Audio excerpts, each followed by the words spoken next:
নমস্কার বন্ধুরা, আশা করি আপনারা সবাই ভালো আছেন। আজকে আমি আপনাদের জন্য নিরামিষ পেঁপের রেসিপি শেয়ার করব। তো চলুন দেখে নেবেন আমি কিভাবে নিরামিষ পেঁপের রেসিপিটি তৈরি করি। প্রথমে আমি পেঁপেটি টুকরো করে, এখন দেখুন অনেক বড় পেঁপেটা, তো এটি এখন আমি গ্রেট করে নেব। গ্রেটার দিয়ে পেঁপেগুলি একদম মিহি করে গ্রেট করে নেব। এবার গ্রেট করে নিচ্ছি খোসা ছাড়িয়ে পেঁপের।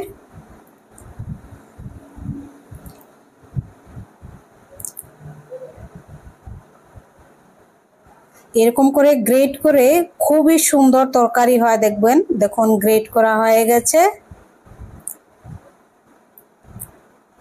একদম যেন জল না থাকে, জল ছাড়া এই তরকারিটি রান্না করব আজকে। প্রথমে আমি 3টি আলু সেদ্ধ করে রাখা এটি ভেজে নিচ্ছি 3 চামচ তেলের মধ্যে, সাদা তেলে। তার মধ্যে দিয়ে দিচ্ছি 4 ভাগের 1 ভাগ লবণ আর হলুদ, 4 ভাগের 1 ভাগ। এটি এখন আলুগুলো একদম লাল করে ভেজে আমি তুলে নেব।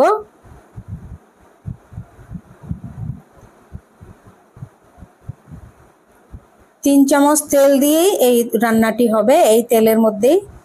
এবার অল্প 2 চামচ আমি চীনাবাদাম ভেজে নিচ্ছি। চীনাবাদামগুলি ভাজা হয়ে গেলে তুলে নেব। তারপর এখন ভেজে নিচ্ছি কাজু আর কিশমিশ, 2 চামচ কাজু, 1 চামচ কিশমিশ। ওগুলো হালকা ভেজে এখন তুলে নেব, বেশি ভাজবো না কিশমিশ আর কাজু। ভাজা হয়ে গেছে। এখন ফোড়নে দিয়ে দিচ্ছি 5 ফোড়ন,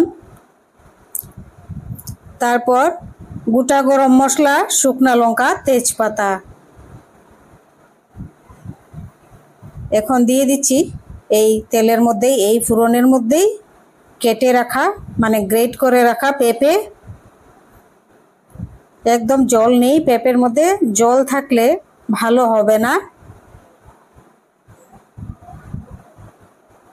খুব সুন্দর ঝরঝরে, যেরকম পোলাও হয় এরকম, ঠিক সেরকম।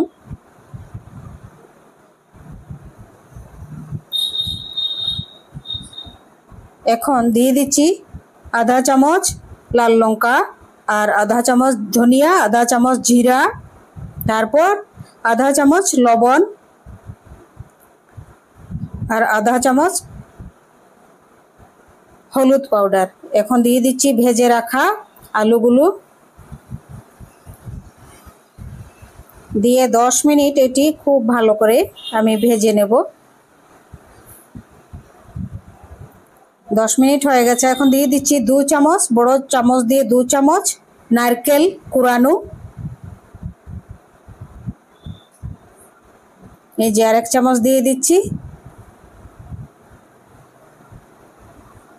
দিয়ে আরো 10 মিনিট খুব ভালো করে ভেজে নেব। নারকেল দেওয়ার পর খুব সুন্দর গন্ধ বেরোবে, একসাথে নারকেলগুলিও ভাজা হয়ে যাবে।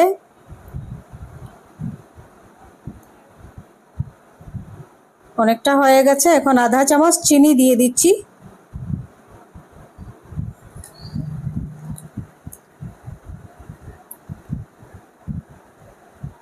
জল থাকলে এটি একদম কিরকম হয়ে যাবে, আঠা আঠা। তো আঠা না হওয়ার জন্য, ঝরঝরে রাখার জন্য, জল যেন একদম না থাকে, দেখুন একদম ঝরঝরে।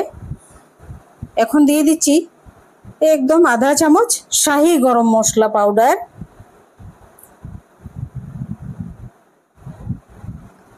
তারপর দিয়ে দিচ্ছি আধা চামচ ঘি। ঘিটা আধা চামচ দিলাম কারণ তেলের কোয়ান্টিটি বেশি আছে, এর জন্যে। এখন দিয়ে দিচ্ছি ভেজে রাখা বাদাম আর কিশমিশ, কাজু। হয়ে গেছে রান্না।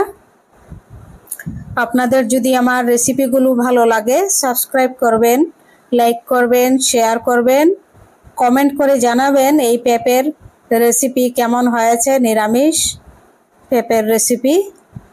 আর আপনারা সবাই ভালো থাকবেন, সুস্থ থাকবেন, আর এরকম করে নিরামিষ রান্না করে খেয়ে দেখবেন।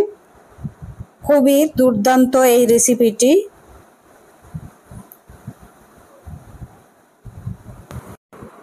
আপনাদের কাছে অনুরোধ করছি, আপনারা ভিডিওটি স্কিপ না করে দেখবেন। আপনাদের কাছে আমি হাত জোড় করে বলছি।